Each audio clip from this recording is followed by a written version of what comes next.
پہلے تو روزے کے حوالے سے گفتگو کرنا چاہیں گے. اس کی تاریخ کے بارے میں آپ ہمیں بتائیں گے کہ سب سے پہلے کب حکم آیا روزے کا اور اس کو عبادات میں شامل کرنے کی حکمت کیا ہے؟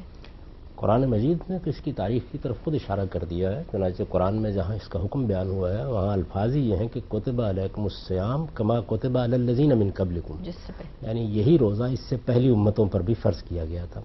چنانچہ جب ہم تاریخ کا مطالعہ کرتے ہیں تو یہ معلوم ہوتا ہے کہ سیدنا آدم علیہ السلام کے زمانے ہی سے جو عبادات اللہ تعالیٰ کی طرف سے لازم کی گئی ان میں روزہ بھی تھا، نماز بھی تھی. تمام انبیاء علیہ السلام اسی طرح نماز پڑھتے رہے ہیں، کم و بیش انہی اوقات میں پڑھتے رہے ہیں، اسی طریقے سے روزے رکھتے رہے ہیں. تو روزہ ایک بڑی قدیم عبادت ہے. رسالت میں آپ صلی اللہ علیہ وسلم جب تشریف لائے تو مکے میں بھی لوگ روزے رکھتے تھے. ان کے روزوں کا ذکر آتا ہے کیونکہ یہ دین ابراہیمی کو ماننے والے تھے. یہ تو آپ کو معلوم ہے کہ حضرت اسماعیل کی اولاد ہیں یہ سب لوگ.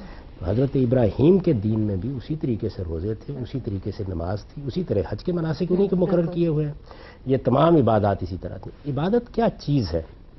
دیکھیے بات یہ ہے کہ ہم انسان جب اپنے کسی خیال، جذبے، فکر یا احساس کا اظہار کرتے ہیں تو اظہار کے ہمارے پاس دو طریقے ہیں. ایک طریقہ یہ ہے کہ ہم الفاظ سے اپنا مدعا بیان کرتے ہیں اور ایک دوسرا طریقہ یہ ہے کہ ہم اپنے اعمال سے بیان کرتے ہیں، یعنی گویا علامتیں مقرر کر لیتے ہیں. مثال کے طور پر میرے اندر اپنے وطن کے لیے محبت کا جذبہ ہے. اس جذبے کے اظہار کا ایک طریقہ یہ ہے کہ میں اپنے وطن کی شان میں کوئی بات کہتا ہوں، کوئی نظم لکھ دیتا ہوں، کوئی تقریر کر دیتا ہوں. ایک دوسری چیز یہ ہے کہ ہم نے جھنڈے اور ترانے کو اس کا سمبل بنا لیا ہے.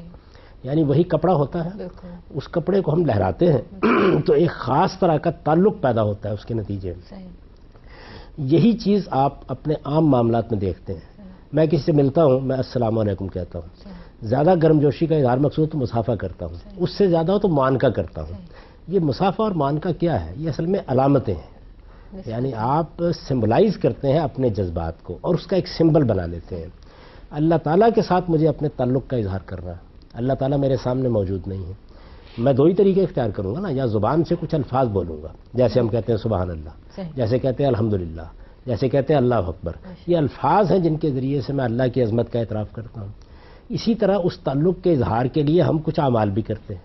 مثال کے طور پر میں ادب کے ساتھ کھڑا ہو گیا، میں رکوع میں جھک گیا، میں سجدے میں گر گیا.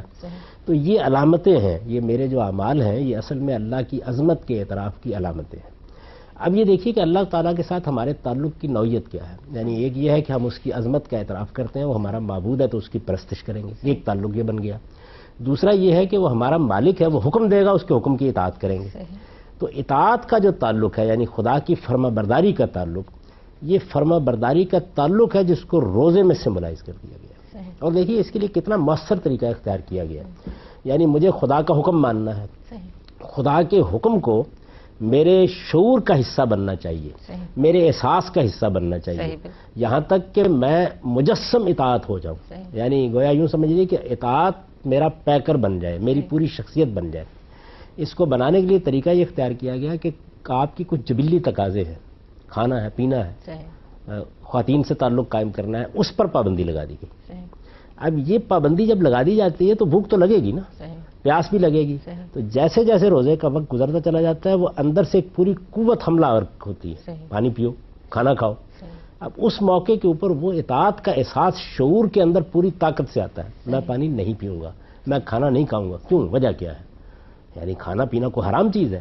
حلال چیز میں جس کو بالکل جائز رکھا اللہ نے، ایک وقت کے لیے پابندی لگا دی اور پابندی لگانے کے نتیجے میں میرے باطن نے زور کیا کہ میں نافرمانی کروں اور میرے ارادے نے فیصلہ کیا کہ میں نافرمانی نہیں کروں. یہ ایلیمنٹ جو کہ آپ ذکر کریں یہ تو اطاعت سے لے کر ہے، چونکہ ہم کہیں کہ ظاہری اللہ تعالیٰ کا حکم ہے تو ہمیں عبد ہوتے ہوئے ہمارا یہ ذمہ داری ہے کہ ہم اللہ کا حکم ہر صورت مانیں.